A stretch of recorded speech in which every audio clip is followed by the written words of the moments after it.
This is Josh Hart for Seconds Out. Delighted to be joined by Hall of Fame promoter Frank Warren here at Ipswich Football Club. Frank, big show announcement, press conference today. Fabio Wardley versus Jarrell Miller for the WBA Interim Heavyweight World Title. First of all, how hard was it to get a deal over the line with Ipswich Football Club to secure a homecoming for Fabio? Oh, they were brilliant. I mean, they know he's the local hero, and they got behind it. They're behind the promotion and certainly behind their man, Fabio. Absolutely. What other opponents were you considering before you and the team decided that Jarrell Miller was the right man for such an occasion here? Well, we looked at a couple of them, and we just felt that Jarrell was the man because they both have a style where they walk forward, and it'll be exciting, and that's the main reason. It's not an easy fight for Fabio. You know, he comes to fight. He's a tough guy.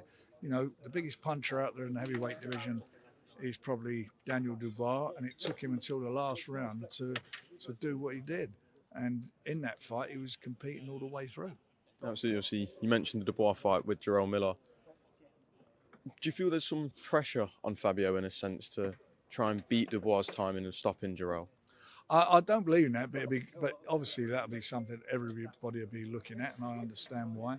He's got to just get the win. It's a big step up for him. You know, it's a step up from Fraser Clark, that's for sure. And that was a tough fight, and he's had, but you know, he relishes a challenge. He's a real fighting man, and when you look back, that he doesn't have any amateur experience. All his experience was gained on the white collar circuit. That tells you a lot about him. Absolutely. And also, we know that there was rumours back at the back end of last year and start of this year that we could have seen Derek Chisora versus Jarrell Miller. Do you feel you maybe in a sense owed Miller one, and that's why he offered in this fight, or was it just he's just thought his style was the most fitting for? I think I'm a big believer in the old adage, styles make fights, and that's what we want. We want a fight. We want an exciting fight for the fans. It's in a stadium, and we want to make sure that everybody's entertained. And will it be the whole stadium on sale, not just portion of it, but every single seat when you look around? Every single seat plus the pitches on sale. Going to be a very, very big night. Who can we see on the undercard for this event? We're working on it, but the undercard is going to be fabulous, I promise you. Real competitive fights. Picking it back up here after the press conference with Frank Warren. Frank, I know a lot of people have already said it to you, but you're on a bit of a tough patch with these press conferences. Table flipped last week. I don't like any of it. I don't like eggs. I don't like any of it. It's just a nonsense. It's just dreadful, and it's got to stop. I mean, it's not like we haven't got adequate security here, but the fighters have got to be more respectful to each other. Do you feel there's one thing where, you know, there's the verbal back and forth, but when it starts getting physical like that and you've got Jarrell Miller? It's not on. There's people in the way. Somebody get hurt, somebody get cut if it's a fighter. But more importantly, you know, it's not a good advert for us. People think, oh, this is all great, it's all staged. It's not staged and it's not acceptable. Absolutely. Obviously, we've already covered most of the fight before the press conference. Just had to quickly get that bit there. Looking back on Saturday night, the DAZN debut launched with Joyce versus Hrgovic and a brilliant card, but a fourth defeat now for Joyce, a fourth in 5 fights. Where does he go from here? I think, you know, Joe's nobody's fool. He's obviously watched that fight back, and he'll have discussions with his family, with his management, his trainers and everybody, and I'm going to have a chat with him, and then he's going to have to make a decision.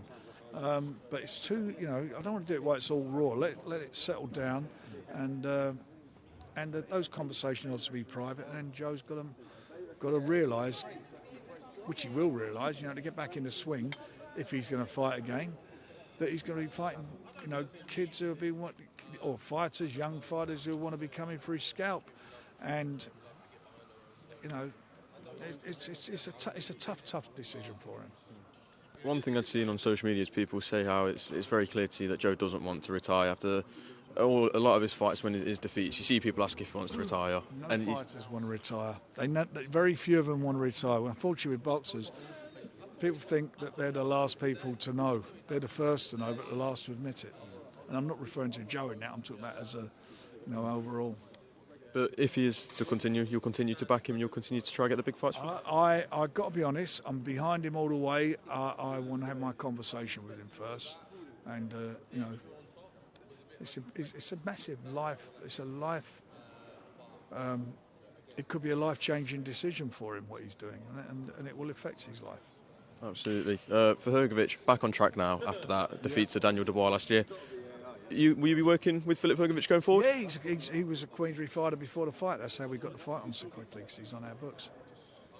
You've got pretty much the entire heavyweight division at this point, haven't you? You know, For Hrgović, what do you look for now, though? Now that he has bounced back, what type of fight? He's going to want a big fight. He's going to like what's happening to what we're here for at Ipswich. It's a big fight.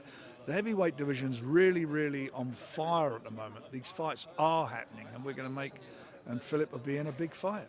You did call for a rematch with Daniel Dubois. Could that be possible down the line? Anything's possible with these guys. I mean, 1 minute somebody gets beat, they're back. Joe Parker resurrected his career. Derek Chisora. Anything happens in this heavyweight division. That's why there's so many good fights going on. Looking down at the domestic side of the heavyweight division, David Adelaide versus Jamie TKV. A win for David Adelaide, but a lot of controversy coming out of it. Ben Schlommer's come out and said that the decision was a disgrace from the referee. What are your thoughts on the matter? I've watched it back. The referee definitely called break twice and pushed his hand, Jamie's hand away, and that's what happened. I watched it. I don't think the referee handled the fight very well from early on in the fight. It was quite an untidy fight. It was, for about 4 or 5 rounds, it was a bit of a maul. But I think the referee contributed to that by not being more emphatic in his instructions and stopping what was going on.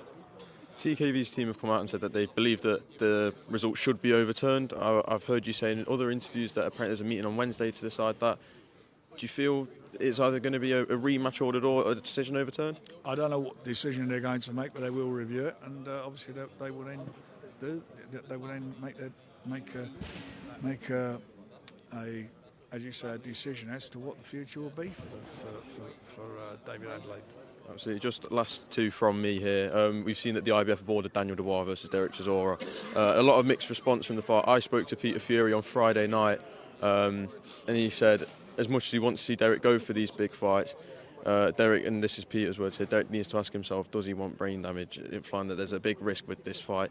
Is this a fight that, if there is no other option, would you go through with this for Derek and Daniel? Well, if he didn't go for it, they'll strip him. And then Usyk versus Dubois. What is the latest you can tell us? Obviously, we know that there's been some negotiations. What is the latest you can say about that fight for us? At the moment, there's been some negotiation. That's where we are. We'll be making an announcement, I hope, fairly soon. I keep saying this every time we talk about it, but fairly soon on what's happening with him. He'll be fighting in July. And just last one as well. Dillian Whyte made some comments regarding Dubois versus Chisora, in saying that he believed, or he said that Derek might die in this fight. What do you make of the response that the fight has had? Everybody's got an opinion. I said that Derek should have retired 2 years ago, and he proved me wrong. If he's licensed, and he'll go for a very strict list of tests for the Boxing Board of Control before they allow him to fight. That'll include all sorts of tests on MRI scans and everything. He'll go through all those tests, and they will determine whether he's fit and able to box. Frank, really appreciate your time. Thank you. Hope to speak again soon. Cheers.